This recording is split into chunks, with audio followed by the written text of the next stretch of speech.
Azərbaycan Respublikasının prezidenti İlham Əliyev yanvarın 5-də yerli televiziya kanallarına müsahibə verib. Prezident İlham Əliyev müsahibədə bir çox məsələlərə, o cümlədən yerli idarəetmə, kadr islahatları, sosial məsələlər, Azərbaycan dili, təhsil və digər mühüm məqamlara toxunub. Stat: Mən həmişə kadrlara qarşı ədalətli olmuşam. Amma etimadı doğrultmayan, əyri yola gedənlər əlbəttə ki, ya cinayət məsuliyyətinə cəlb edilir, belə hallar kifayət qədər çoxdur, ya da inzibati qaydada cəzalandırılır, deyə Prezident İlham Əliyev deyib. Prezident İlham Əliyev Azərbaycan dili ilə bağlı məsələyə də toxunub. Bilirsiniz, ilk növbədə dil insanları birləşdirir, əhalini birləşdirir.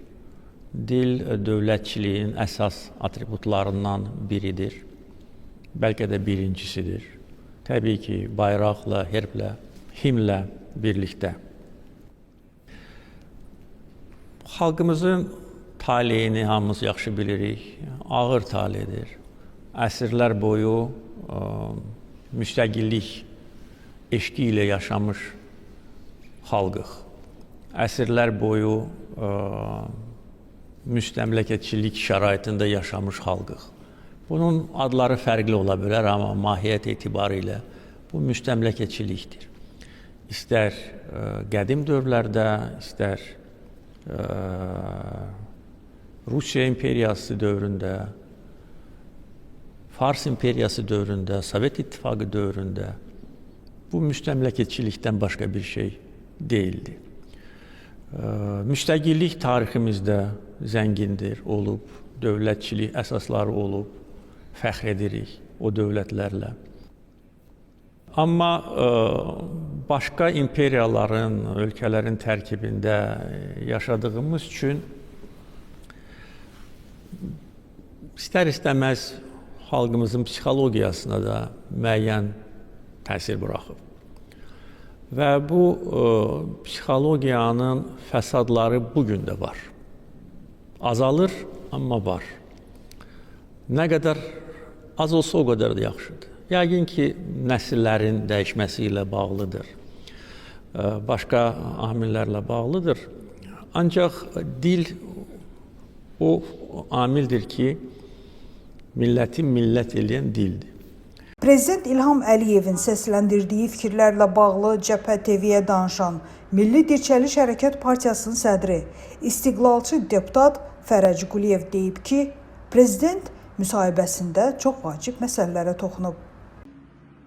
Cənab Prezidentin son müsahibəsində bir çox prinsipal məsələlərə toxunuldu. O cümlədən hesab edirəm ki, çox əhatəli və bir proqram əslində müsahibə oldu. Bundan bəzi məmurlar, işin yarıtmayanlar nəticə çıxarmalıdırlar. Ölkə daxilində ciddi islahatlara dəstək verməli olanlar biraz hərəkətlənməlidirlər. Bir neçə məsələ çox mühüm idi. Biri, məmurlarla bağlı idi ki, ölkədə ciddi şəkildə məmur özbaşınlığına etiraz var. Əlbəttə, işin öhdəsindən gələn yaxşı strukturlar da vardı. Milli Təhlükəsizlik Xidməti olsun, Hərbi Nazirliyimiz, Asan Xidmət kimi nümunəvi yerlər də vardı, amma heç nədən bütün bu yaxşı işlərə kölgə salan nazirliklər də vardı, məmurlar da vardı. Və Prezident də qeyd edirdi ki, mən dəfələrlə təyinatlar vaxtı göstəriş verməyə baxmayaraq, təəssüflər ki, işin öhdəsindən gəlməyənlər əyri yolları əl atırlar, onlar haqqında da ciddi ödül götürülür və götürəcəkdir. Və hesab edirəm, Naxçıvan nümunəsini də çəkdi. Bundan əvvəl də Naxçıvan rəhbərliyinin hərəkətləri məhkəmə tərəfindən bəzi məmurlar qiymətləndirilib, dəyərləndirilir və proses də məncə yarımçıq qalmayacaqdır. Ölkə daxilində Azərbaycan digər hissələrində onlar da məncə cəzalanmalıdırlar. Ölkədə əgər doğrudan biz bir ədalətli mühit istəyiriksə, qanun qarşısında hamının bərabərliyi təmin olunmalıdır.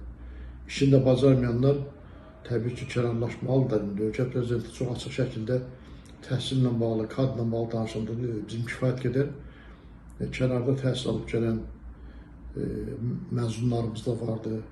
Ölkənin daxilində yetişən yaxşı kadrlarımız da vardı. O bazadan istifadə eləməklə yaratılmaz kadrları əvəzləmək olar. Özdə bugün artıq 5-ci sənə inqilabı dönəmliyində daha modern davranış, daha tələbkar bir mühitdə günün trendinə uyğun davranış nümayiş etdirə bilən adamlar iş başında olmalıdırlar.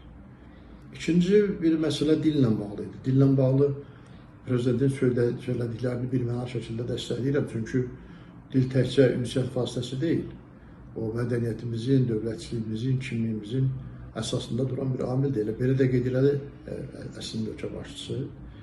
Və onu qorumaq üçün də çox ciddi addımlara ehtiyac var. Təkcə yad kəlmələrin dilimizə süni şəkildə daxil olması söhbətindən getmir. Həm də məsələn, mən hesab edirəm ölkədə çoxlu rus məktəblərinin olmasına belə ehtiyac yoxdur və əhalinin 10% rus dilində təhsil alır demək olar ki.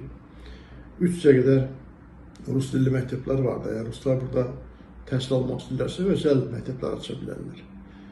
Bu məsələ ciddi məsələdir. Bu yaxınlarda yenidən Rusiya dövlətinin yuxarı eşelonunda olanlar yenə də Rus evinin burada açılması məsələsini qaldırırlarsa, onlar Rus mədəniyyət evinin olmasıyla, bu qədər məktəbin olmasıyla razılaşmadan daha ifrat tələblərdə bulunurlarsa, deməli məqsədli şəkildə baxırlar məsələlərə. Biz də o məqsədlərin qarşısını almaq üçün fərqli davranmalıyıq.